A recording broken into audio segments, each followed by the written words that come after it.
Apresentação vai ficar gravada.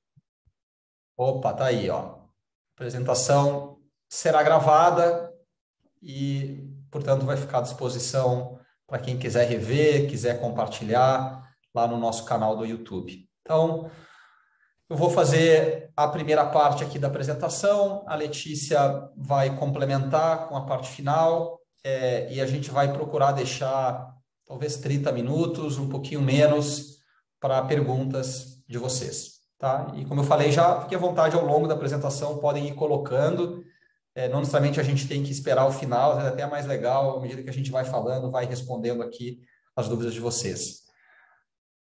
Vamos lá então, Letícia, vamos começar relembrando um pouco do objetivo, o que a gente espera que vocês tirem aqui dessa apresentação, o porquê criar um plano de stock options, um programa de incentivos de longo prazo. A gente vai focar aqui hoje muito mais nas opções. Existem outros tipos de incentivos de longo prazo, as ações restritas, lá fora eles chamam dos RSUs, muitos falam em programas de partnerships, que em geral usam ações restritas também, mas a gente vai entrar mais aqui no tema de opções de ações, stock options, porque é o que a gente vê mais comum no mundo, principalmente das startups. Então, por que criar isso? O passo a passo que nós vemos e sugerimos na hora de criar um plano e alguns cuidados importantes para quem está nessa fase tentando tirar o seu plano do papel. Então, em primeiro lugar, das razões ou das principais razões na criação de um plano é a atração e retenção de talentos, muito ligado à construção de uma cultura de dono. É fazer com que, ao máximo, as pessoas que estão trabalhando na empresa, elas ajam com o melhor interesse da companhia, que pensem com a cabeça de dono, Não é novidade para ninguém que a gente vive uma realidade hoje, ainda mais depois do Covid, com esse aceleração do mundo digital, então as transformações estão acontecendo numa velocidade muito mais rápida, aquele modelo de comando e controle, alguns planejam, outros executam, isso aí, em geral, está fadado ao fracasso, porque a velocidade das coisas acontece numa velocidade que, quanto mais as empresas têm talentos que conseguem tomar decisões em níveis cada vez mais dispersos na organização, isso tem um impacto enorme no sucesso dessas companhias. Então, stock options são usadas muito para isso, para alinhamento de interesse, para atrair e reter principais talentos, mas como a gente vai procurar mostrar aqui, não é uma pílula mágica. Tá? Eu acho que isso é uma das grandes frustrações que a gente percebe nos fundadores, principalmente, é achar que eu vou criar um plano e agora eu vou reter funcionários, ou pelo contrário, não adianta esse negócio de stock option, a gente entrega aqui, mas o funcionário ele recebe um salário um pouquinho maior e já vai para uma outra companhia. Então, não é uma pílula mágica. Então, tem que saber como comunicar, como envolver os colaboradores, de fato, na participação, na gestão da empresa, para que eles sintam que eles estão fazendo parte do negócio.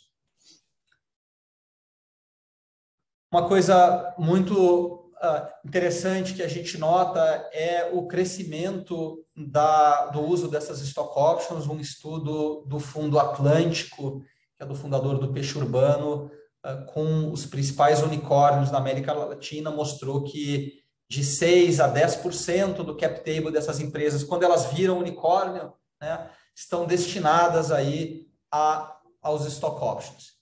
Então, isso é muito relevante. Em estágios iniciais, estágios seed, em geral, são ainda maiores, pelo menos fora do país, por volta de 15%, 20% dos cap tables destinados a stock options. O que a gente vê aqui no Brasil, pelo menos nos nossos clientes, aqui é uma base já significativa de clientes, a média hoje no estágio seed por volta de 10%. Tá? Infelizmente, quando a gente vê as empresas na bolsa hoje no Brasil, em geral são as mais antigas, são poucas as pessoas lá com stock option, mas a tendência tem sido cada vez mais programas mais abrangentes. Recentemente a gente fez uma conversa muito legal, está no nosso canal lá do YouTube, com o Gabriel, esse CFO do Nubank, uma referência no país, onde 80% dos colaboradores do Nubank já possuem participação na empresa, 100% deles têm direito a participar do cap table do Nubank. Pode passar aqui, Letícia. E por que a gente vê que é fundamental a construção de um programa desde o início, né? Acho que a empresa de sucesso, a gente costuma dizer e escutar, principalmente dos fundos de venture capital, em geral, a vencedora vai ser aquela que tem as melhores pessoas, que foi capaz de construir o melhor time. E muito da cultura desses negócios acontece logo nos primeiros momentos dessa empresa. Com os primeiros 20, os primeiros 30 colaboradores, eles têm um impacto muito grande na cultura da empresa. E é claro que para uma empresa inicial, na maioria das vezes, é muito difícil ela ter caixa o suficiente para contratar esses profissionais. E mais do que isso, os profissionais, além de um caixa, de certa forma, comparável de mercado, né, ele vai vir um pouco com um salário abaixo do que ele estaria numa grande companhia, mas o interesse desses profissionais é no potencial valorização do negócio. Então, se você constrói um programa significativo de stock options logo no início, mostrando que uma participação lá, né, de uma vez ou meia vez o salário anual daquela pessoa, em 2, 3, 4 anos, aquilo vai virar pode se tornar um valor realmente significativo. Isso vai ter um impacto na cultura desse momento e no sucesso da organização. Muitos investidores costumam até a obrigar, né, uma sinalização positiva para os investidores, que no estágio seed o fundo vai forçar que você monte um plano para conseguir atrair e reter talento. Quais são os passos aí necessários ou sugeridos? Em primeiro lugar, definir, tudo começa com uma definição de qual é o tamanho do pool que vai ser aprovado, os programas de stock options, principalmente nas sociedades anônimas, que é o tipo societário mais apropriado para a construção de um programa. Eles requerem que haja uma aprovação do conselho dessa empresa, e aí o conselho vai definir qual é o tamanho, né, do pool, qual a quantidade de ações que vão ser emitidas. Então, em primeiro lugar, definir o tamanho do pool, depois definir o critério, quem vai receber o quê, qual o percentual, né, qual a quantidade de ações que cada membro do time e colaborador vai receber. Junto disso, quais são as características desse programa, quais são os principais termos, cliff, vesting, período de saída e assim por diante. E, em geral, a gente vê que as empresas param por aqui. Então, elas definem o pool, definem lá, às vezes não tem uma política muito clara de distribuição, mas sai distribuindo e definindo esses termos, mas elas não capricham na parte da educação dos colaboradores e depois na gestão e principalmente na tangibilização, né, conseguir mostrar e dar uma forma para que o colaborador e a colaboradora acompanhem o stock option. Isso a gente percebe é fundamental para construir aquela cultura de dono que a gente falou no início. Então, nós vamos passar por essas 5 etapas. Em primeiro lugar, aqui, como definir o option pool. Existem aqui 2 formas principais de se fazer isso, né? De novo, o que é um option pool? Para ficar bem claro, é esse percentual, essa parcela do cap table, né, do quadro societário da empresa, que vai ser destinada para as opções. Então, imaginando que são 2 sócios na companhia, cada um tem 50%, eles vão criar um option pool aqui padrão no Brasil de 10% da companhia. Se essa companhia tem 900 mil ações, ela vai criar mais 100 mil ações. Então, 100 sobre 1 milhão de ações são 10% da companhia, que vai ficar separada essas 100 mil ações para atração ou retenção, ou retenção de talentos. Tá? Como definir se é 10%, se é 5%, né? Qual é a melhor forma de fazer isso? Tem, em geral, duas modalidades. Uma que a gente começa mais por cima, definindo, bom, o quanto que eu estou disposto a entregar, né? Nós, sócios, estamos dispostos a entregar do nosso cap table nesse momento. Às vezes, os options, os planos de opção são construídos justamente no momento de uma rodada de investimento. Então, aqueles dois fundadores hipotéticos aqui, cada um com 450 mil ações, né? Tinha 900 mil ações na companhia, eles vão sofrer uma diluição, porque vão vir novos fundadores, então, em geral, vão pegar lá 15%, 20% da companhia, e aí eles começam a ver, poxa, não dá para a gente se diluir mais 20%, porque aí seria 40% da companhia, que o máximo que a gente quer agora são 10%.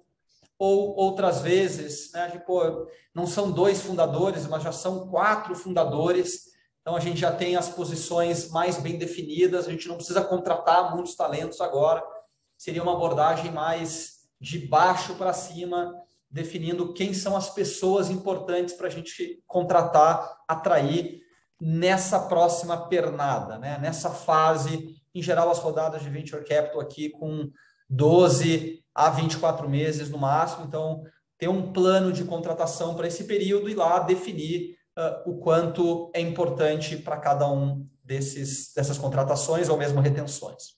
Tá? Em geral, você vai fazer uma mistura dos dois aí, pode passar, Letícia. Você vai fazer tanto o top-down como o bottom-up. E aqui, importante, né? Em geral, tem é conhecido como o jogo do Option Pool Shuffle, é uma negociação que acaba ocorrendo muitas vezes nesses momentos entre os investidores e os empreendedores. O empreendedor quer que o Option Pool seja criado depois que o investidor colocou o dinheiro dele, para que dilua tanto fundadores como os novos investidores, e o investidor, ao contrário, quer primeiro constrói o Option Pool, dilui vocês aí que já estão no cap table e depois entra o investidor. E o investidor também vai brigar, na maioria das vezes, para construir o maior pool possível para que tenha certeza de que vai haver espaço para reter e atrair talento. Então, tem uma discussão aí, pode passar, Letícia, e o que a gente vê é que, em geral, o new money rules, como se fala, né? Quem bota dinheiro é que tem lá o poder para decidir como vai funcionar, e, em geral, esses planos são construídos antes do aporte do investidor. Então, primeiro dilui todos os acionistas atuais, todos os investidores atuais, e aí sim entra um cheque diluindo mais uma vez todos esses investidores. Então, muitas vezes tem uma negociação difícil com os acionistas atuais em relação a essa superdiluição que vai acontecer. Tá? Nessa negociação, é muito comum que uma das formas de saída para garantir que o pool vai ser pequeno, às vezes é oferecer algumas cláusulas de antidiluição para os novos investidores. Então, se o investidor acha que precisa ter um pool de 20% e o fundador está confiante que 10% é o suficiente, ele fala, vamos de 10%, se eu precisar mais, eu vou te dar uma cláusula aqui que somente nós fundadores aqui vamos ser diluídos, porque a gente confia que não precisa mais do que isso. Tá? E também é sempre importante que nessa definição tenha uma certa sobra aí para poder negociar com novas contratações, né? Dificilmente o plano vai sair como esperado. Quais são os principais modelos aqui que a gente percebe de critérios na hora de distribuir? Em geral, nos primeiros estágios, os primeiros colaboradores, quando não tem um valuation, um valor da companhia muito claro, o mais comum é comunicar em cima de percentuais. Então, vou te oferecer 0,5%, 0,15%, 0,25%, ou é alguém muito estratégico, vou te oferecer 1% da companhia. À medida que a empresa avança, essa comunicação ela já é mais facilmente feita com base em uma remuneração financeira, né? Num valor financeiro, porque já tem rodadas de valuation que trazem mais segurança para o valor disso. Aqui um ponto importante, embora a comunicação nos primeiros momentos, estágios, sejam feitas com base percentual, muita gente erra em escrever no próprio contrato o percentual, né? E isso traz problemas porque não define a quantidade exata de ações da companhia. Depois ela vai receber outras rodadas de investimento e o colaborador vai ficar perdido. Pô, eu tinha lá 1%, mas eu já recebi mais dinheiro, agora quanto que eu tenho dessa companhia? Tá? Então, ok você comunicar com base em percentual, mas na hora do contrato isso precisa ter refletido em ações de fato, que é a unidade de valor de uma sociedade anônima, de uma empresa qualquer. Tá? E aí, à medida que a empresa avança, né, você vai tentar trazer, como eu falei, para uma base monetária e, em geral, o que a gente percebe é um múltiplo do valor do salário dessa pessoa, né, do salário anual dessa pessoa. E aí você pode até criar modelos mais complexos que vão variar de acordo com a senioridade da pessoa, a fase, né, que ela entrou da startup. Então, é natural que uma empresa nos estágios iniciais, early stage, entregue um option muito maior do que alguém que já está num Series B, Series C, em termos percentuais, pelo menos. Tá? Então, é o que a gente falou aqui, no início é mais comum percentual, a partir do momento que a empresa fala, o financeiro é mais comum. A gente trouxe aqui um benchmark também. Letícia, pode passar. Perfeito. Então, aqui, não dá para ver muito, é um pouquinho pequeno, mas a gente mostra 3 cenários com base no nível tecnológico da startup, né? O quão importante é atrair talentos muito fortes de tecnologia. Então, do mais baixo aqui, que é o que se vê na esquerda, para o mais avançado. Isso aqui são referências dos Estados Unidos. Então, para adaptação aqui, em geral, nós vamos ver um múltiplo de salário, às vezes um pouquinho menor, tá? Mas é uma boa referência. Então, a gente vê aqui que uma startup que tem um DNA tecnológico baixo, lá uma pessoa tech num estágio sênior vai receber, em geral, 35% do salário anual dela. Uma empresa média aqui, tecnologicamente falando, um tech sênior vai receber 85%, e já uma empresa com um super componente tecnológico, uma pessoa sênior aí, então é um profissional muito gabaritado do ponto de vista tecnológico, chega a receber, na média, 135% do salário anual dessa pessoa em stock option. Isso vai variar aqui para funções tech e non-tech, para níveis senior, mid-level e júnior. E nós estamos falando aqui tudo de uma abordagem numa empresa em estágio seed também. Tá? Se a gente for pegar indicadores de uma empresa mais escalada, talvez não, os múltiplos vão ser diferentes. A fonte aqui, vocês podem brincar, tem uma calculadora muito legal, é um site do Index Ventures. Tá? E lá vocês podem brincar um pouco com esses modelos. Pode passar aqui, Letícia. E aí eu já passo a bola aqui para a Letícia dar seguimento, contando aqui dos principais termos e seguintes passos. Boa, valeu, Fred.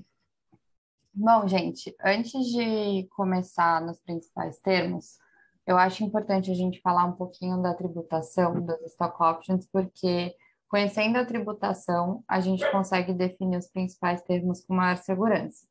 Então, hoje, como é a tributação dos stock options no Brasil? Existem 2 entendimentos. O primeiro delas é que elas seriam tributadas enquanto natureza mercantil, ou seja, que elas se assemelhariam a um investimento que sobre elas incidiria só o IRPF, Imposto de Renda de Pessoa Física, de 15% a 22,5%.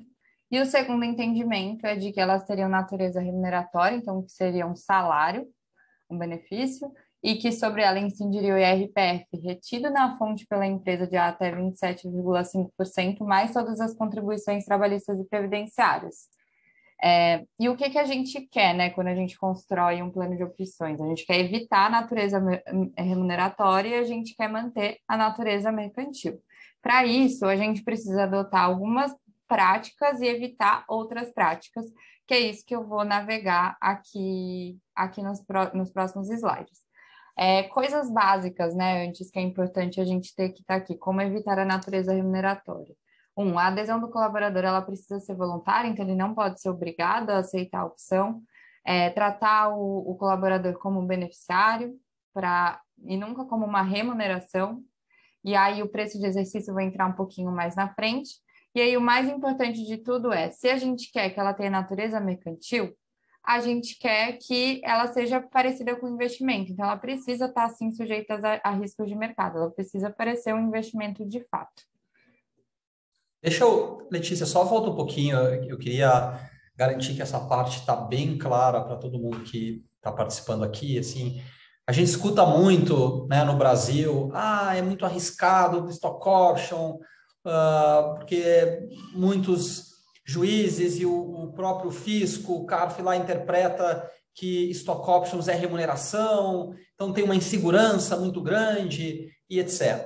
Então, o que a Letícia está colocando aqui, assim, e muito do que a gente trabalha, é como estruturar o seu programa de stock option de forma que não haja dúvida de que não é uma remuneração, de que essas stock options têm uma natureza mercantil. Tendo uma natureza mercantil, o imposto de renda do beneficiário é menor e a empresa que está estruturando o programa não vai pagar todos os impostos que ela teria que pagar se fosse uma remuneração, o INSS, enfim, todos os impostos ligados a uma remuneração. Tá? Então, existem aqui, como a Letícia colocou, características muito claras, muito objetivas, que garantem que essa stock option não vai ter uma interpretação remuneratória e sim mercantil. A gente viu aí nos últimos anos um trabalho muito forte de alguns escritórios, eu destaco sempre o trabalho do Matos Filho, que tem uma prática muito significativa aqui com stock options, e o que eles avaliaram, investigaram até nas suas pesquisas, fizeram um estudo bem amplo, saiu nos jornais aí há algum tempo, é que hoje em dia a grande maioria dos casos que chegam em juiz tem sido ganho por parte do contribuinte. Então, quando bem feito, quando respeitado essas regras, os contribuintes têm ganho na justiça o direito dessas stock options com natureza mercantil. Agora, se você vai dar a opção lá sem custo, né, de graça ou com valor simbólico, se você entrega na hora da liquidez o colaborador opções e aí abate o valor, isso aí descaracteriza uma natureza mercantil e aí você vai ter problema. Tá? Então, acho que é um pouco isso a história da tributação. O foco é garantir que o programa tenha uma natureza mercantil e não remuneratória. Só para complementar, a gente hoje, né, não existe uma legislação que fale as stock options são tributadas assim. Então a gente fica realmente à mercê ao que os tribunais estão julgando o CARF. Mas como o Fred falou, se a gente seguir algumas práticas e evitar outras, o risco é muito pequeno de ser tributado enquanto natureza remuneratória, já está sendo pacificado. Então, agora eu vou passar pelos principais termos e vou pontuando quais são as boas práticas e o que a gente deve evitar. Bom, opções outorgadas, né? Opção. Elas são o total de ações que eu vou entregar para o seu colaborador. Como o Fred falou, você pode até comunicar em percentual, mas você sempre vai falar num número de ações. Então, eu estou te entregando aqui 100 mil ações para você comprar, que hoje equivalem a 1% da minha empresa, mas são 100 mil ações que daqui 3 anos, quando eu tiver uma nova rodada, não necessariamente vai ser 1% da empresa. O CLIF, ele é o período de carência, ou seja, é um período mínimo que o colaborador precisa estar na empresa para começar a poder comprar essas 100 mil ações. Então, você vai ter 100 mil ações para comprar ao longo de um período de vesting, que eu vou falar um pouquinho para frente, ao longo de 48 meses, que é o padrão, e os primeiros 12 meses, de 12 a 18 meses, eles podem ser um período de carência em que eu não posso comprar nada.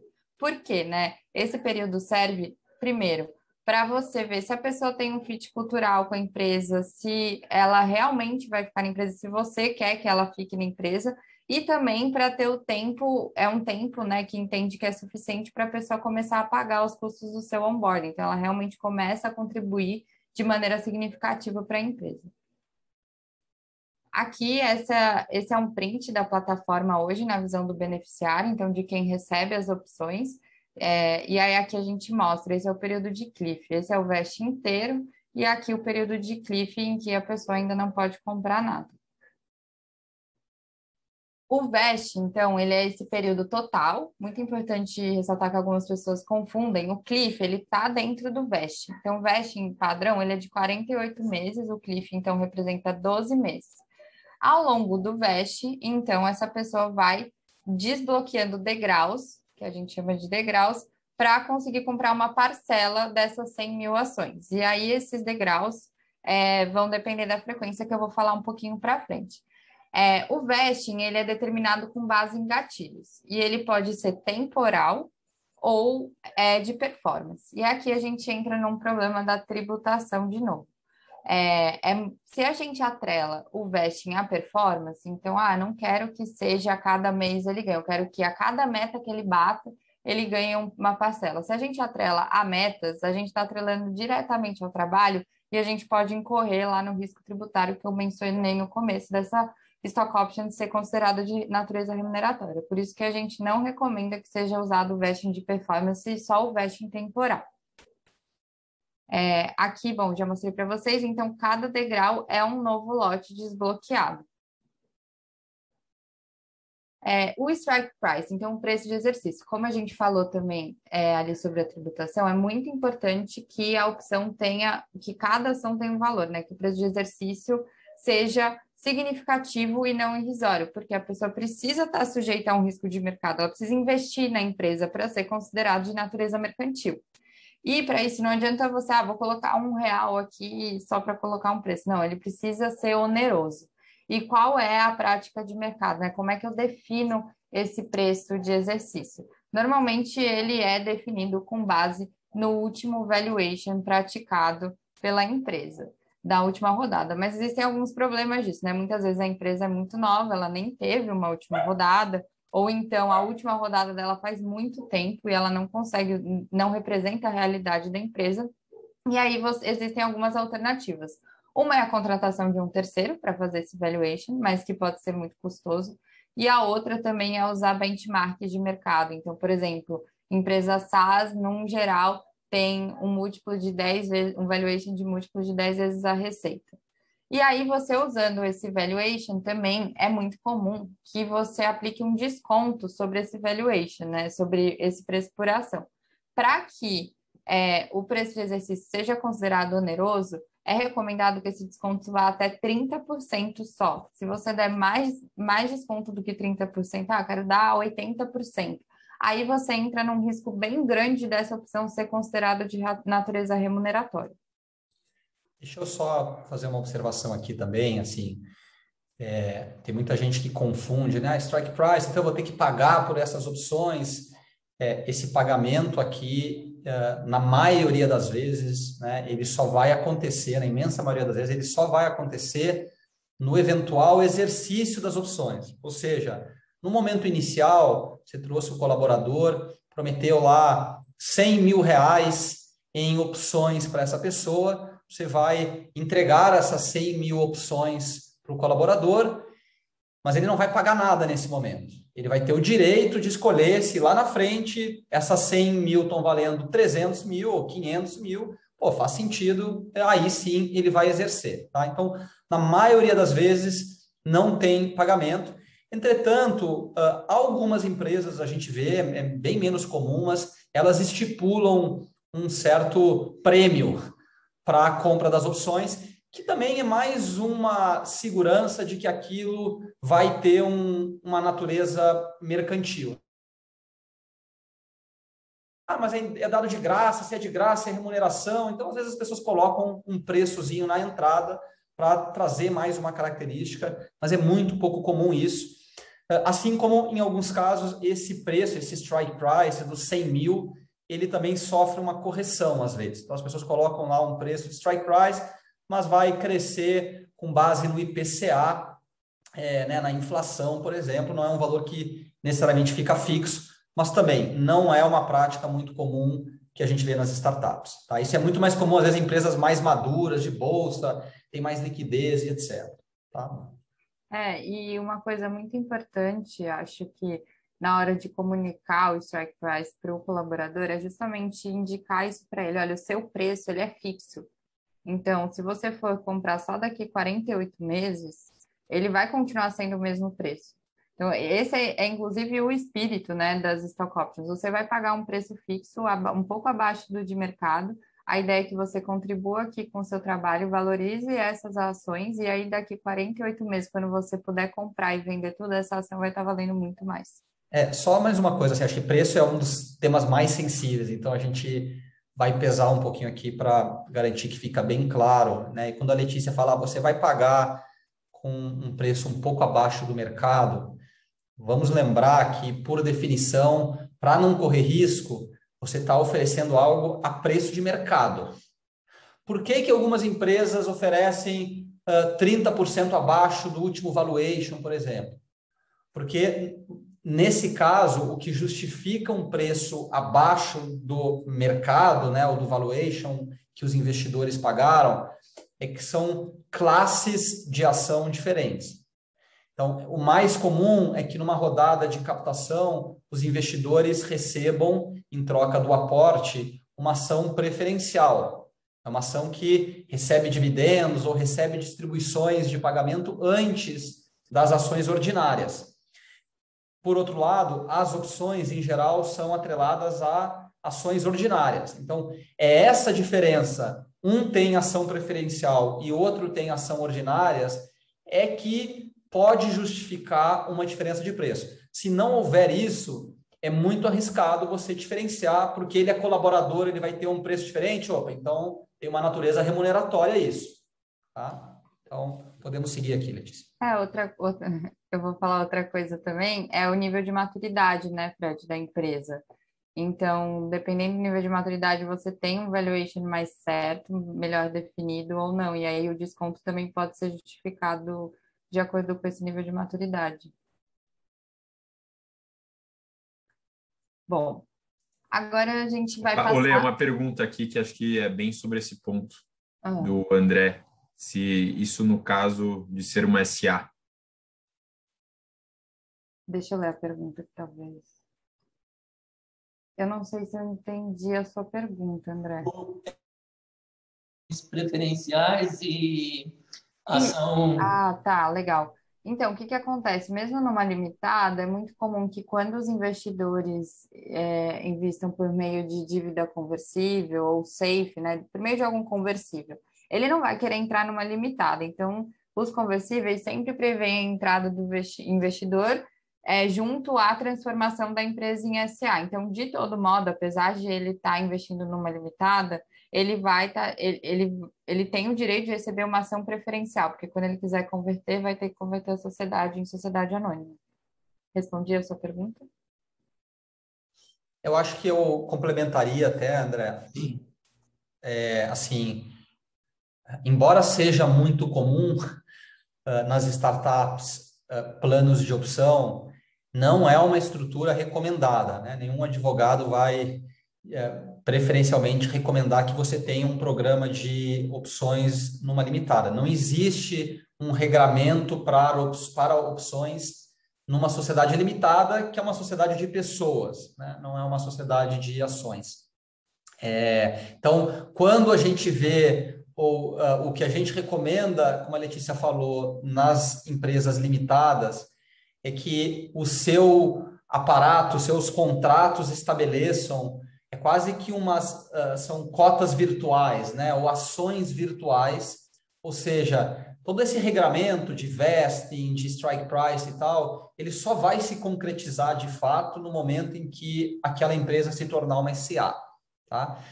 Uma outra coisa que vale a pena dizer aqui, assim, até 2 meses atrás, nem isso, né, no início de setembro entrou em vigor uma nova lei chamada aí do Marco Legal das Startups. Essa lei tornou muito mais barato a constituição de sociedades anônimas, porque até um faturamento de 84 milhões de reais, elas não precisam mais publicar em jornais as suas atas, os seus balanços e etc. Então, atualmente, a não ser que você esteja num simples, né, em geral, faz muito mais sentido hoje, se você quer criar um programa de partnership, um programa de stock option, né? Se você está numa trilha de crescimento aí acelerado, em geral as startups ainda investem bastante nos primeiros momentos, nos primeiros anos, é provável que uma estrutura de SA faça mais sentido. Pode seguir, Letícia. Legal, bom, agora eu vou passar rapidinho pela cláusula de saída, que essa cláusula dá bastante discussão, mas basicamente o que eu vou mostrar aqui, o que acontece com as opções e com as ações caso o colaborador saia da empresa. Eu vou mostrar aqui o que é prática de mercado. Então, tem o chamado, o que acontece com as opções. Então, eu tenho opções e eu saí da empresa, e agora? Se você é um good leaver, então, se você saiu tranquilo, ou você pediu para sair, ou você saiu, foi saído, né? Mas, como diriam alguns, sem justa causa, você vai ter um prazo de 3, 4 meses para decidir exercer a parcela vestida e você perde a parcela que não está vestida. Então, o que você já adquiriu o direito, você pode querer comprar ou não. E o que você ainda não vestiu, você perde. E aí, se você sai com justa causa, então, se você por acaso foi demitido por justa causa, você perde tanto a vestida quanto a não vestida. Mas aqui a gente também tem um problema de tributação, porque, né, se a gente atrela ao trabalho com ou sem justa causa, isso pode levar à natureza remuneratória da opção. Então, a gente sempre chama atenção para esse ponto. Ele é um ponto menos relevante, mas que é importante não pesar muito a mão aqui no caso de saída do colaborador. E aí, o que acontece com as ações? Então, eu tinha uma opção, eu exerci minha opção e eu comprei as ações e eu saí da empresa, mas eu já sou acionista. A boa prática, pensando na tributação, é que não aconteça nada, que a empresa não tenha o direito de recomprar, porque eu já investi, agora eu não sou mais só colaborador, eu sou investidor também. Já adquiri meu direito de investir, já paguei, já investi, ainda que eu saia da empresa, eu continuo sendo investidor. Vou passar agora aqui outra cláusula também que... Tem uma pergunta aqui só, Letícia, Uhum. do Guilherme, que foi quais os acordos mais comuns de pagamento das opções por parte do colaborador? Né? Acho que é uma dúvida muito frequente, assim, cara, e como é que faz para pagar essas opções? Não sei se tu quer responder aí. Olha, na verdade, depende muito da empresa. Dependendo do contrato, pode ser que seja vista no ato, mas nada impede que a empresa parcele. Uma coisa que não é recomendada, isso fica bem aberto. Uma coisa que não é recomendada, que eu já vi algumas empresas fazerem, é todo mês reter uma parte do salário do colaborador ou descontar do salário dele, porque você está atrelando o salário diretamente ao exercício da opção. Então, o ideal é realmente que ele receba o salário dele e que ele depois, quando ele exercer, ele pague, seja parcelado, seja à vista. Isso vai depender muito do conselho de administração que vai decidir. Essa prática de retenção de salário, né, o desconto do salário, a gente vê com bastante frequência na estrutura de partnerships, então de ações restritas, que daí não é o que a gente está falando, a pessoa está comprando direto as ações, né, ela não está comprando uma opção, então isso é mais comum. E assim, eu acho que esse é um problema, Guilherme, assim, de como pagar as opções no momento da liquidez, que primeiro tem que ser entendido que e eu não sei se ficou claro na nossa apresentação aqui, à medida que a pessoa vai vestindo as suas opções, e ela tem o direito de exercer, né, de comprar aquelas ações, isso não significa que ela tenha a obrigação de fazer isso no momento. Então, o que é mais comum é que as pessoas só exerçam o seu direito numa eventualidade já tem um comprador garantido, né? A empresa fez uma nova rodada e já está certo que um investidor quer comprar parte das opções dos colaboradores, ou a empresa foi vendida. Então, quando isso acontece, há uma necessidade de liquidez, naturalmente, porque falou, pô, tu tinha lá 100 mil opções que a gente comentou, isso já vale 1 milhão, né? Mas que você tem 100 mil dessas opções que você vai ter que exercer, você não tem esse valor, talvez, não conseguiu juntar esse dinheiro. Isso é mais comum em empresas maiores, que o incentivo para o executivo tem que ser muito maior, e aí ele muitas vezes não consegue ter caixa o suficiente para exercer. Então, não é um problema trivial, atualmente existem soluções até no mercado não brasileiro, quem sabe a gente atende isso no médio prazo de financiamento, de fazer crédito para exercícios de opção. Às vezes as companhias ajudam a fazer algumas linhas de crédito, mas tem que tomar cuidado justamente para ter o risco. O que não pode acontecer, a gente falou, primeiro o cara recebe o dinheiro da opção e depois ele abate esse valor. Isso aí não pode acontecer. Primeiro tem que pagar, depois recebe. Não sei se eu... E outra coisa também, Fred, meu Deus, estava na minha cabeça, eu perdi. Então, enquanto tu pensa aí, eu acho que o Lucas está com a mão levantada aqui, eu não sei se ele quer fazer alguma pergunta. Oi, Fred. É bem nessa linha aí do que você acabou de comentar, né, cara? Então, vamos supor que uma empresa, ela otorgou opções numa rodada de investimentos, né? E os aportes que dão direito a essa opção, ele vem a prazo, né? Então, vamos supor, um investidor aporta 100 mil e ele paga em 10 vezes e as opções ele pode exercer o mútuo conversível dele a qualquer momento. Mas aí, essa empresa recebe um novo investidor, ela é incorporada, né? E como fica essa situação dessas opções, tanto das opções como dos investimentos, desses pagamentos dos investimentos também? Eles continuam sendo feitos para qual empresa? Tá, eu acho que eu entendi a sua pergunta. Antes de responder ela, só voltando no que eu tinha esquecido, uma coisa importante é que você também, em geral, né, só se o contrato prevê o contrário, mas é bem comum, você não precisa exercer tudo. Então, você pode, se você tiver 100 mil, não tenho dinheiro, eu não quero 100 mil, você pode exercer só uma parte. Então, agora, voltando para a pergunta do Lucas, se a empresa foi incorporada. Então, isso vai entrar um pouco no próximo slide, mas já entro no próximo slide.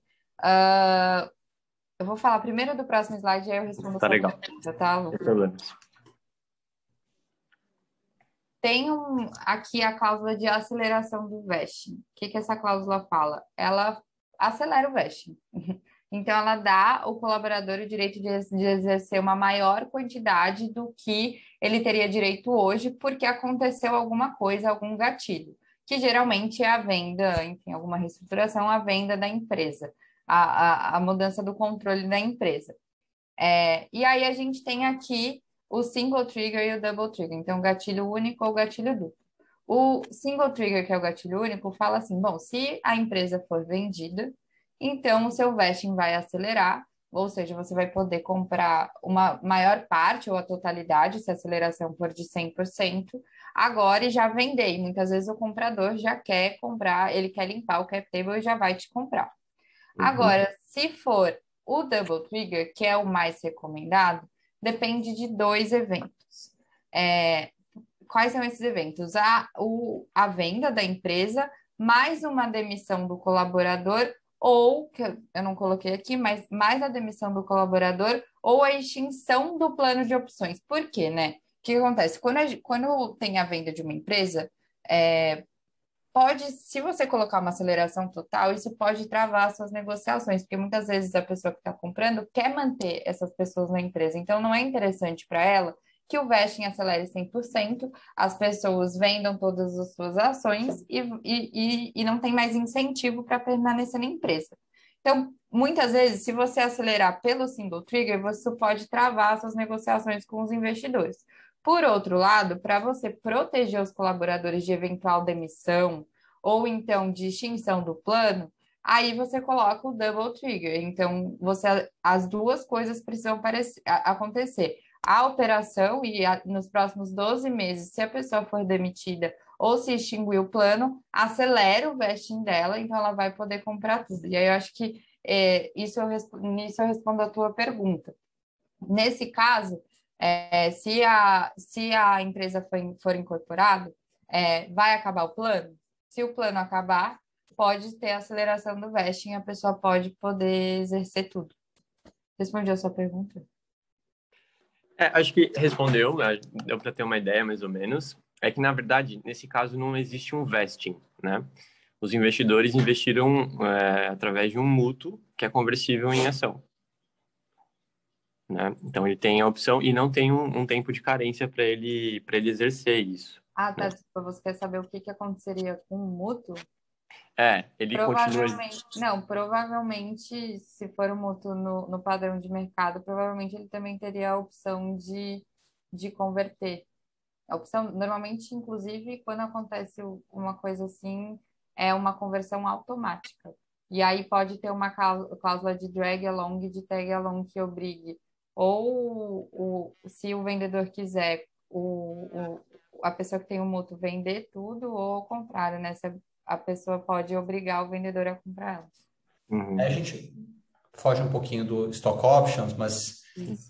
a gente tem aqui a dúvida, acho que ficou, Letícia, do que é, o que tu quer dizer com carregar o vesting, né?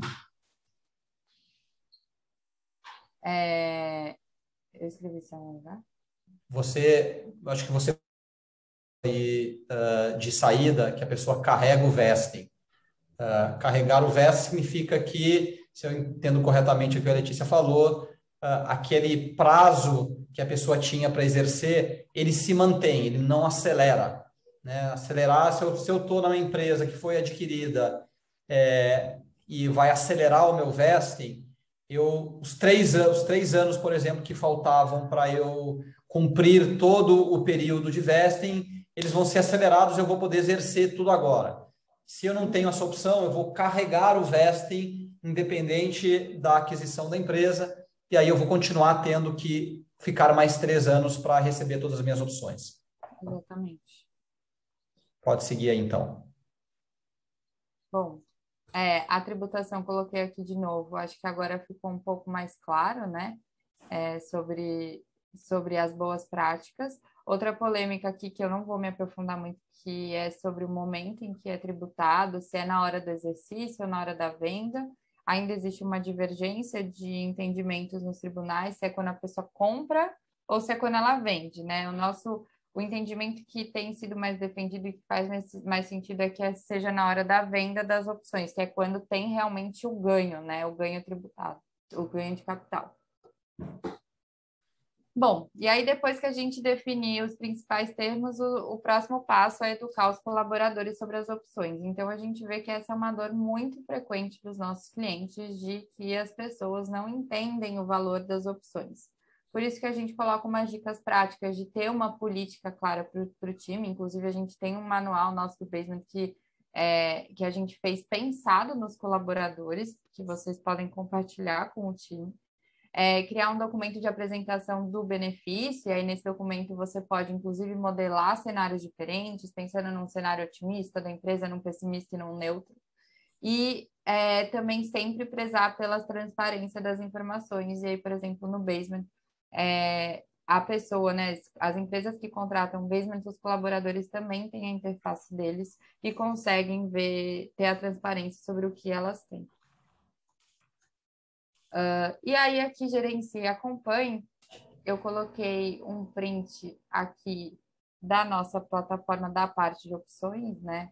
Isso aqui são os contratos de uma empresa, né? Um exemplo. E aí, a situação desses contratos, cancelado, pendente de assinatura, porque também é possível você emitir ações pelo Basement, mandar um contrato para assinatura por aqui. E aqui cancelar, interromper o vesting, aqui acompanhar, né? Essa daqui é uma foto, não sei se está muito pequenininho, mas aqui tem todos os dados do contrato, o próprio contrato aqui para acessar, e aqui todas as parcelas do vesting.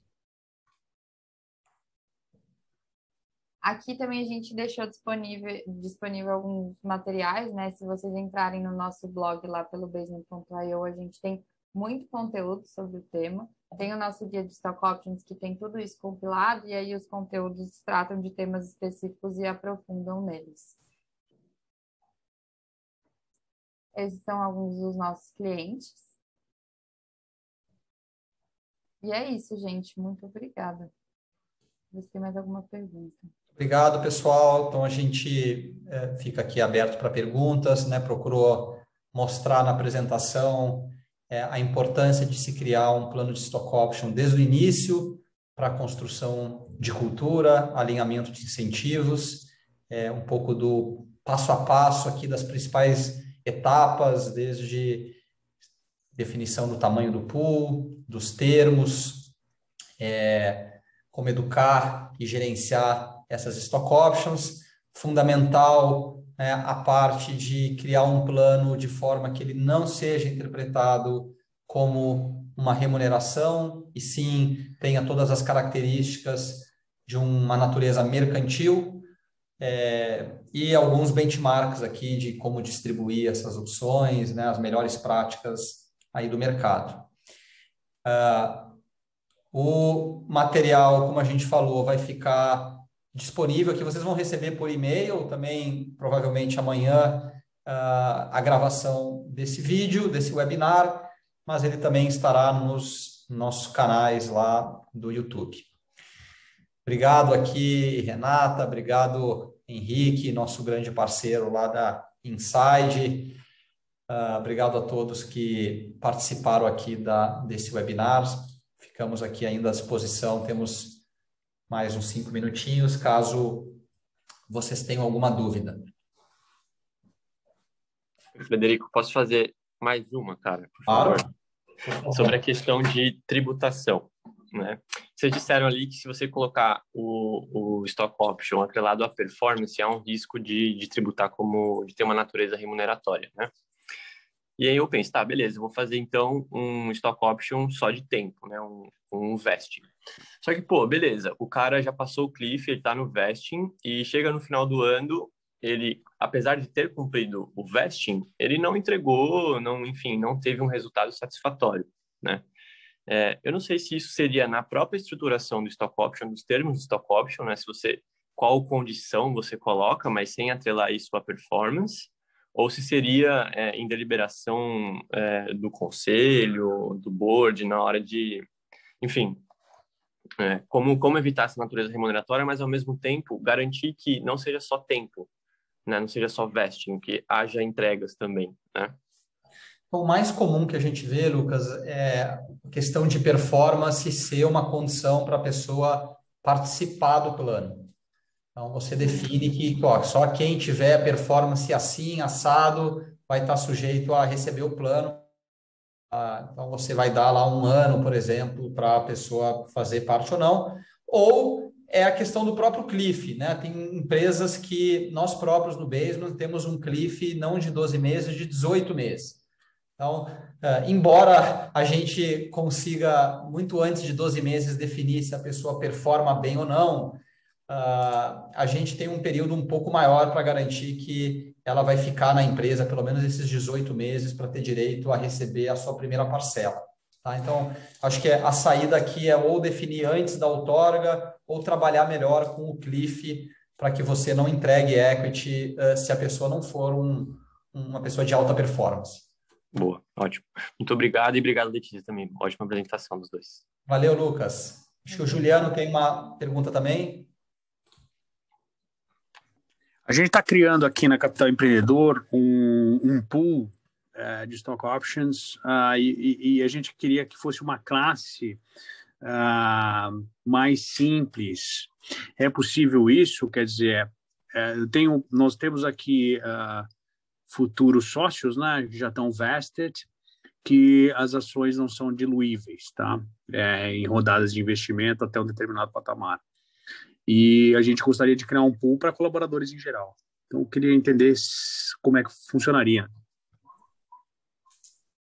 Você quer responder, Fred, ou eu respondo? Pode responder. Tu que é advogado aqui. Tá, se eu entendi, vocês já têm um pool com um pessoal e aí vocês queriam criar outro pool. É bem comum você ter 2 planos diferentes para níveis diferentes de colaboradores, então plano dos diretores, plano de liderança e plano também de colaboradores. E aí esses planos terem condições diferentes, então você vai favorecer quem está no cargo de liderança e essas condições podem ser desde o preço de exercício até o vesting, cliff, enfim, vocês podem brincar com essas condições. Outra coisa também que é bem comum é você criar um plano mais genérico e estabelecer que esse plano vão ter programas. Então, é como se você tivesse um plano e mini planos embaixo dele. Então, um plano genérico e aí cada programa vai ser destinado a um tipo de beneficiário. De todo modo, independentemente de como você fizer, o plano, os programas, eles têm que delimitar, isso é uma característica de um plano de opções, quem são as pessoas elegíveis, então, que o conselho de administração vai poder distribuir. Porque no fim do dia a Assembleia vai falar, beleza, eu aprovei aqui um plano de opções de 10%, só que não para todo mundo, assim, as pessoas elegíveis são essas. Ou então as pessoas elegíveis são todas, mas vai ficar a cargo do conselho criar programas e para tais e tais pessoas. Que eu acho que é o mais comum que a gente vê, né? Você define, a Assembleia estabelece lá a quantidade e aí o conselho é que aprova cada uma das outorgas. Eu acho que eu complementaria aqui, se eu entendi bem também um pouco da dúvida. Você teria classes diferentes, né, Juliano? Você tem uma classe aí de ação que ela não é diluída, então imagino que a nova rodada você emite novas ações para essas pessoas, mas você criaria um outro plano com uma ação mais básica, ordinária, sem esses direitos. Então, ele nesse plano caso, eu que estou pensando em limitada tipo... mesmo. Eu estou pensando em fazer isso dentro de uma limitada, não com classe de ações, tá? Mas está respondida a pergunta, está claro, é possível sim fazer. Tá? Muito obrigado. Como a gente falou, acho que limitada é bem mais desafiador, não é uma estrutura muito recomendada para stock options. Tá? Perfeito. As alternativas a opções de ação.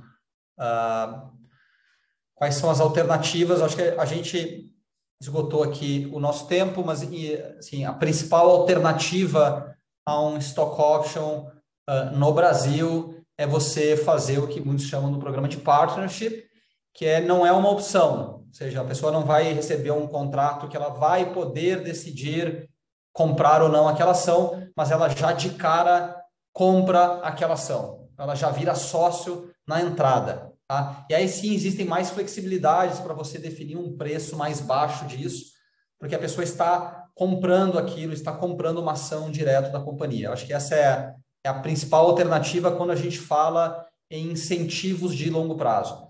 Nos Estados Unidos, ou quem está fora do país, em outras jurisdições, existem muitas vezes outras modalidades, né? Os RSUs e etc. Mas no Brasil, ou você está entregando ações diretamente e vendendo essas ações, ou você está fazendo um plano de opção. Tá? As ações também elas podem ser entregues sem custo também, né? Nada impede. As RSUs até elas existem no Brasil, mas elas são tributadas como natureza remuneratória, então são, sei lá, grandes empresas fazem isso, tipo o Google, que já aceita a natureza remuneratória e já paga tudo referente a ela.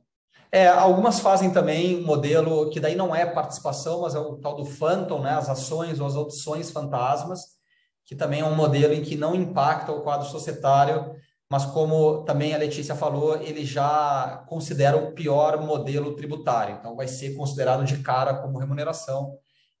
Isso não em geral, as empresas iniciantes não têm caixa para ficar pagando todos os impostos relacionados a isso. Tá? O Rick compartilhou aqui um blog post com essas diferenças, e como a Letícia já tinha falado, no nosso site, lá no blog, tem bastante conteúdo sobre o tema de incentivos de longo prazo. Pessoal, para respeitar aqui o nosso horário, a gente vai acabando. Muito obrigado mais uma vez. Nós ficamos à disposição no Baseline, quem quiser conhecer em mais detalhes a ferramenta, né, para gerenciar o seu equity, gerenciar os incentivos de longo prazo. A gente acredita, como foi dito, que para formar equipes de alta performance é fundamental trazer as pessoas para participarem do equity do negócio. Então, obrigado a todos, uma boa noite. Obrigado, Letícia, aqui mais uma vez pela parceria. Obrigada, gente. Boa noite.